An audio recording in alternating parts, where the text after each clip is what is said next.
C. Differentiate those who have passed from those who have failed in a way that if a person has averaged above 50, then that person has passed, otherwise failed. Differentiate those who have passed from those who have failed in a way that if a person has average 50, then that person has passed. So average 50. So we are going to have a certain column.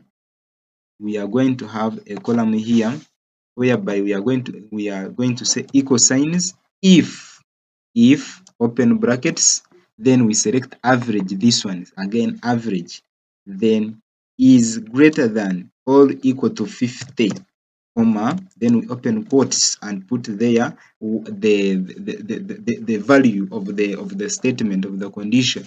We are going to say passed, then we close quotations, then we put a comma and put what will be the output in case this statement is wrong. So we put there failed, meaning that all those people who have scored average that is below 50 will have a comment failed, whereas those who have scored 50 and above will have passed. Then we close the brackets. So let me come back here.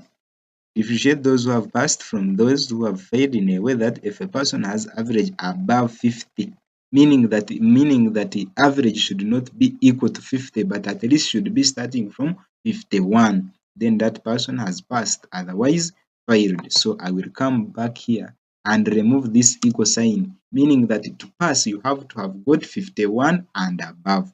But if you have 50, you have failed. Okay, so let us press enter. So meaning that this one has passed because his average is 62 and is above 50.